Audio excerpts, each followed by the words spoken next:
Hey everyone, when challenger players are smurfing, it seems like their teammates never feed and they just get the better team.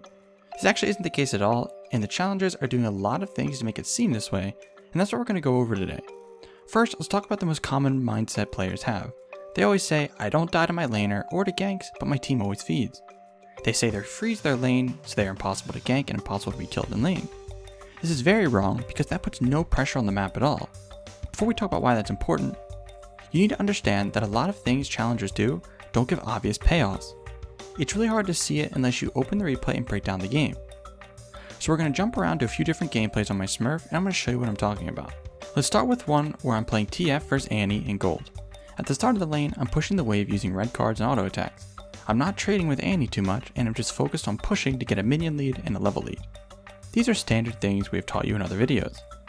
After I finish crashing the wave on the tower, the enemy Lee Sin ganks me at level 2. Now, do you know why this is good for me? This is good because I see that Lee Sin only has blue buff and my jungler already did his red, blue, and is doing Grom. Lee Sin has now shown himself on the map, letting the other lanes know where he is.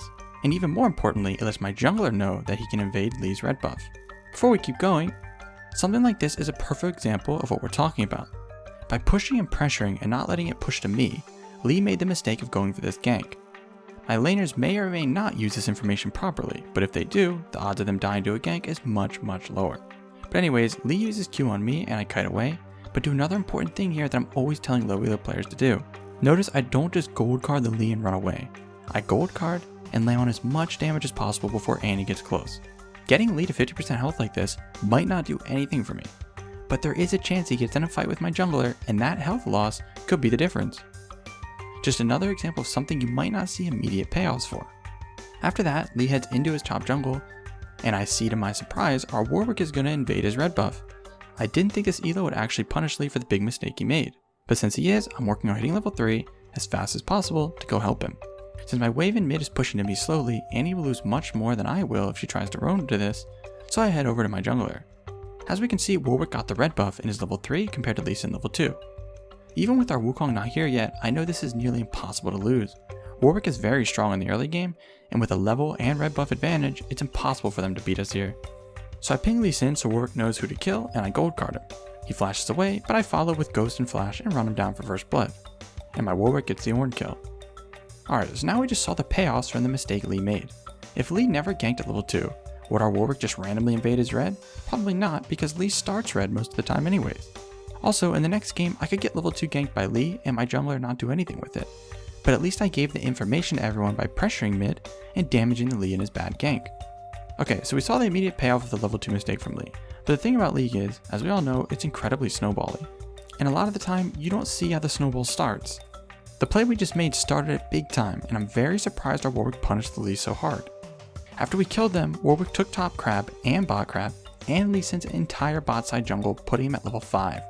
And when I recalled, I saw Lee Sin ganking our Wukong top and he was only level 3.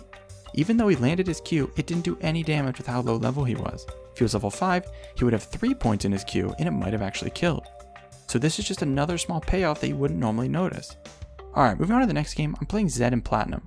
I'm pressuring mid very hard and see the enemy team coming to gank me in mid. This is exactly what I want. Whenever you pull the jungler to your lane, that's less time they're spending anywhere else on the map. They aren't farming, they aren't ganking your other laners, and they aren't invading your jungler. When the Volibear gets here, I know I want a 2v1 since I'm winning mid very hard, but my ult is down for 7 seconds. So I cut away at the start, miss playing using my E too early, but flash out of Cat's ult the Volibear, kite away to pull into me, then swap back and kill him. So aside from all the benefits we just talked about, now watch what happens. I go to recall, and while doing that, Sivir arrives in mid as well and Rengar is ulting looking for me. So I actually brought all 5 members of the enemy team just for me. So I W and pop Yumu's through mid, get Soraka to flash for me, and still escape.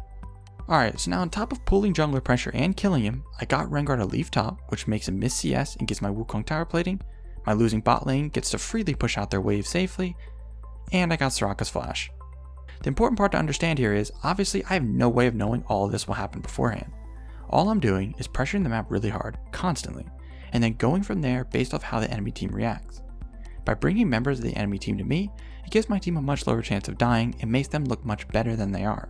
You can't just farm and expect your team not to feed, it will never work that way. Alright, moving on to another example where I'm playing Zed again versus Kassadin.